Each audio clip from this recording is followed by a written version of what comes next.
may not be suitable for all audiences. Good morning. Art 101 with Mr. Burgher.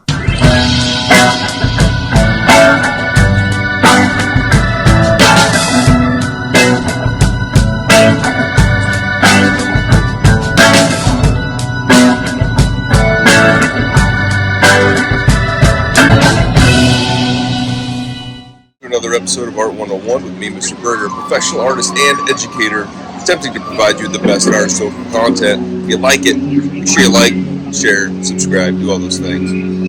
I cannot understand a single word you're saying. Claude Clark is an artist from Georgia, just like the Zac Brown band. We're going to take a look today, take a look at the artwork of him, and well, let's get going. An American painter, printmaker, and art educator from Rockingham, Georgia. Claude Clark was born on a tenant farm out there, and due to black migration would end up in Pennsylvania, where he would become an artist whose work would encompass a lot of very unique cultural experiences like dance scenes, children in poverty, landscapes, religious experiences, and a slice of his political perspective, largely creating these things with a simple palette knife. Painting offers freedom. Gets you away from the everyday problems. Turns you loose on the world. At 8 years of age, his family moved from Georgia to Philadelphia, Pennsylvania, where he would eventually go on to study at the Pennsylvania Museum School of Industrial Arts, which is now known as the University of the Arts. He would get some training at the Barron's Foundation and also was an art instructor in Pennsylvania at this time as well. At the museum school, he began to learn a little bit about the artist Vincent van Gogh. He appreciated his style and the methods of his work, and this would largely shape Clark's approach to drawing and painting with textures, as well as some of his applications of paint with a palette knife. You see, he was pretty poor, so he would find paint in the garbage dumpsters and things like that and pull that out, mix his own paints up from what had been discarded. And brushes were pretty expensive. To buy the paint brushes, to buy the mineral spirits and things like that to keep those brushes clean, that was a lot of expense. So he very quickly learned how to paint with a palette knife, which is a really interesting technique in and of itself. But at any rate, there were many years that he struggled through working for the WPA, the Works Progress Association, during the Great Depression times, and he would work in a graphics shop as a painter as well as publishing some of his own writings. As a black art educator, he would produce a book called A Black Art Perspective, a black art teacher's guide to a black visual arts curriculum, helping future generations of black art educators learn the ropes and the techniques that he had somewhat developed and used with pretty great success, as a matter of fact. In 1943, he would get married to Effie Mae Lockhart, and they would work together as artists, as educators, and as philosophers in so many aspects of life. I guess you learned that life imitates art after all.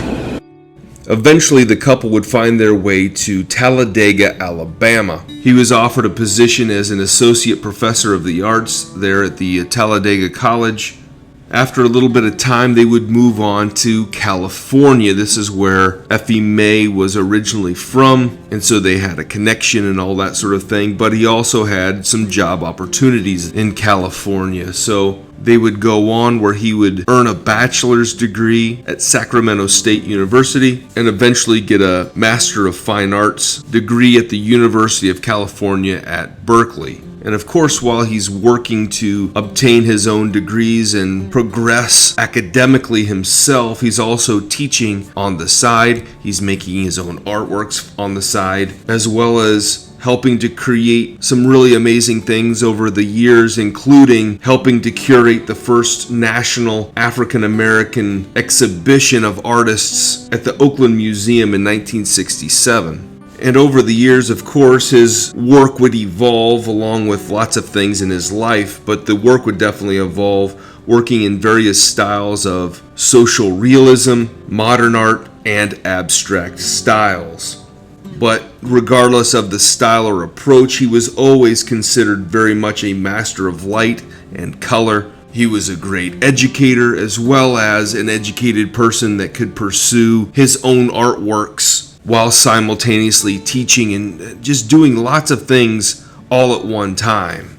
I'd rather die of exhaustion than of starvation, yeah.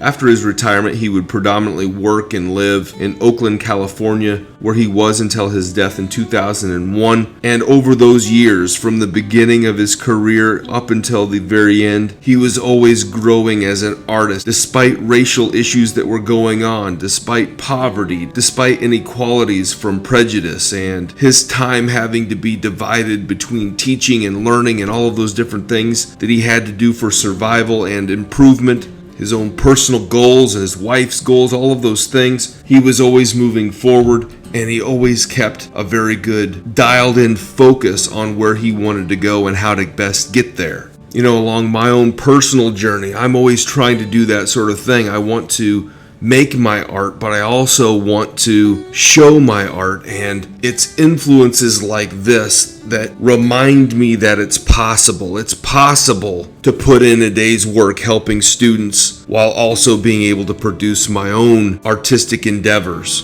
What a great example of an artist, an art educator, and a person that we can look to that we may not have heard before, but I guarantee you, an artist that we should be thinking about, especially when you think, man, I just don't have enough time to get things done. You look at a guy like Claude Clark, and boy, he didn't have time for anything, but he always made time for his family, his art, and his students. And boy, that is something to be admired, at least in my book.